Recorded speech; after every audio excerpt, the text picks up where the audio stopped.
Hello everyone, let us do some practicals of if-else keyword today. So I'm going to show you some programs which we can write with the help of if-else keyword. So the first program which I'm going to show you, that is to check the number is even or odd. Okay, so I'm writing in the comment the question which I'm going to solve. Check number even or odd. So for that we need a variable wherein we need to store the number which is entered by the user. So I'm taking here the variable name as num and I am writing the input line for the user. I have defined the data type and then I am writing the input function, and then I am going to define here that enter any number. So it is a message written for the user so that he can enter the number. And after entering the number, how we can find out that the number is even or odd?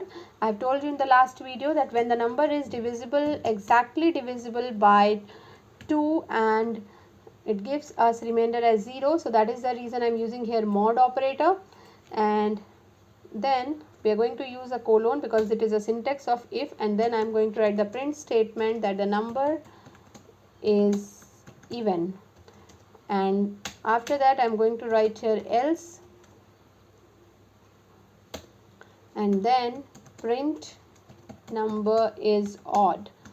So you can practice along with me so that it will be easy for you to check or find out the different kind of if errors come, and then you can talk about the errors, you can resolve the errors along with the program.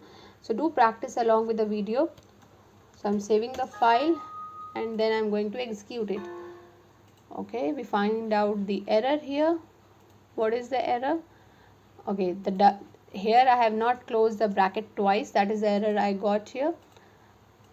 So if you will create a program, write a program, then only you will be able to identify the errors which are coming during the program. So you can see that the answer I got after entering 5 is number is odd. So let me run for one more time. Now I'm entering a even number, so it is giving me the correct answer, which is the number is even. So this is how you can create a even odd program. Moving further, I would like to tell you about one more program, that how you can check that the number entered by the user is positive or negative number. So how we will check the number, the positive is or negative? If any number which is less than 0, so that is obviously a negative number, and then in the else part we can write that it is a positive number, because if the number will not be divisible which is not less than 0, then obviously it is going to be the positive number. So this line I am not going to erase, I'll just erase it, the comment section here,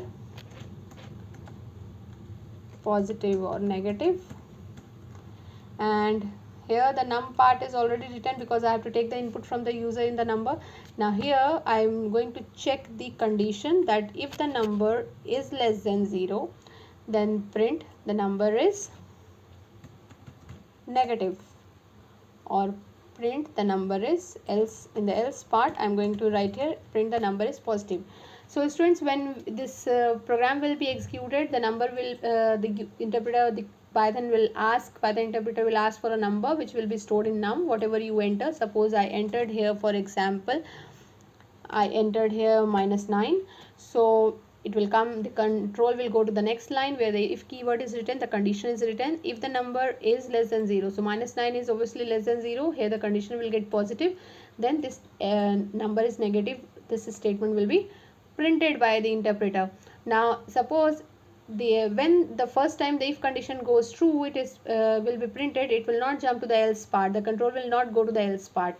Now if you run the program and suppose you enter the value which is positive, so here when it comes, you have given the condition that the number is less than 0, so if the 9 is less than 0, it is not correct, then the control jumps to the next part to check another condition, and it prints the next else statement which is written number is positive. So let us see that how this program executes. Now I'm going to enter a number. Suppose I entered -90, so it will give me the answer number is negative. Now let me run it one more time, and I am writing any positive number, so it will give you the answer as number is positive. You can see here it's quite easy to work with Python, just you need to concentrate on the logic, that what logic you are going to apply here so that you get the output whatever you want. Now I'm going to show you one more program where we are going to check that person who has entered the age is eligible to vote or not.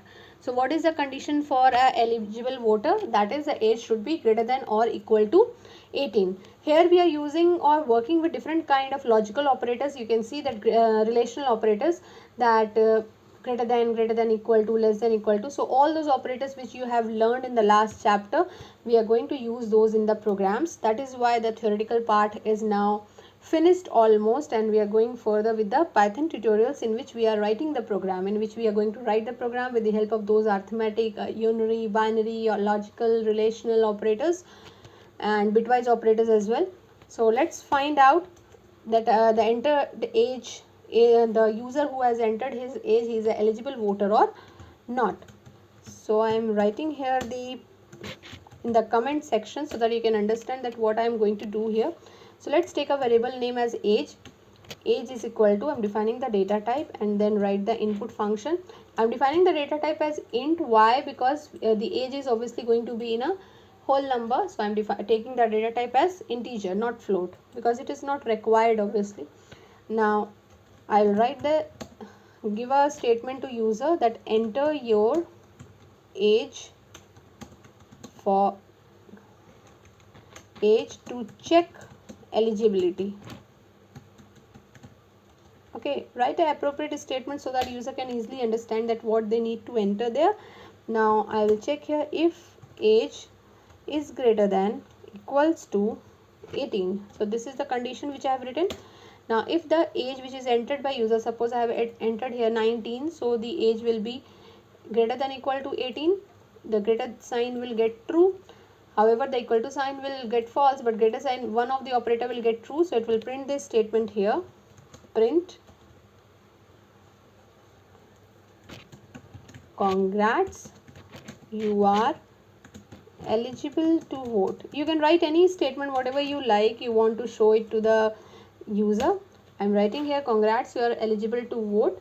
And then in the else part, if the condition goes wrong, suppose if I have entered here 14 or 15, so obviously it is not greater than or neither it is equal to 18. So the statement which is going to be printed is, I'm going to copy it and then I will make the changes. Okay, so I'm writing here, sorry, you are not an eligible voter. Okay, so this is how it is going to work. Let us execute the program and see the output, that whether the output is coming according to our expectation or not. Enter your age to check eligibility. So without any error, the program gets executed, and I am going to enter the age, like suppose first of all I'm going to enter the age 19. So you can see that the condition goes true. When the control jumps to the if part after taking the input from the user, the age 19 gets it is greater than 18. So this statement, congrats, you are eligible to vote, got printed by the interpreter, and the else part will not be executed because first time in we get the condition as true, so we get the output here. Now once the condition of if gets false, now suppose if I entered, let me execute this one more time, and I am writing here the age like 12. So it will give me the answer, sorry, you are not eligible voter. Why? Because here the control, when control goes to the if keyword and checks that the age is greater than equal to 18, both the condition gets false. So it jumps to the else part and gives you the output, sorry, you are not an eligible voter. Okay, so this is how the program works. Okay, so the next program which I am going to show you, that to find out the greater among two numbers. So let us, for finding out the greater among two numbers, we need to have two numbers from the user. So I am taking here two variables, defining the two variable a and b. You can define num1 or num2 also. If you are want to take the variable, you can decide any variable of your choice, but you should just remember the rule of the identifiers, that how you have to define it. So now I am writing here int and then input, enter, writing here enter first number, so that user should understand that he has to enter two numbers, because I'm going to write this input line one more time and taking the variable b. Okay, and I'll update this also, enter second number. So this is how the input line has been written. A is equal to int, input enter first number, and then b is equal to int, input second number. Now what I have to do, I have to check that which number is greater. So what the simple formula is to use the relational operator again. If A is greater than B, then print. Okay, now I'm not going to write any statement that print A is greater. I want that the number which is entered by the user, that should be written. Suppose user has entered here, for example, that user has entered here 5 and here the user has entered now suppose 8. So I want that the number should be printed that 5 is greater than 8. So what I will do, I will simply write A here, so the value will be printed, and then I will write the statement greater than, okay, and then concatenate that B part.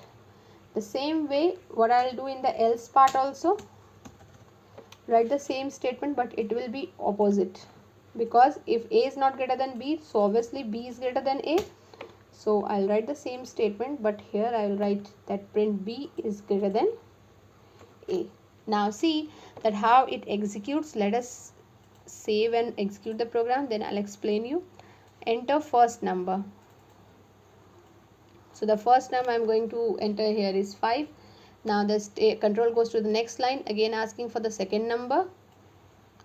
Okay, so I'm entering here 8, and then enter. 8 is greater than 5.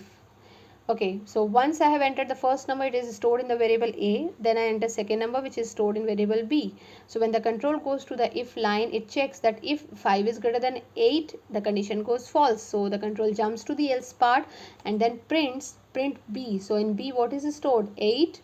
And then this the string which is enclosed in double quote, that is printed as greater than, and the number A, which is 5. So this is how you can get the output. 8 is greater than 5. And here if you don't want to use this text, you can simply write print this sign also, symbol as well.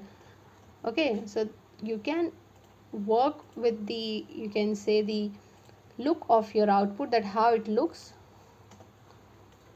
Okay, so you can see 90 is greater than 65. So this is how you can change the output as well and do the programs, write the programs.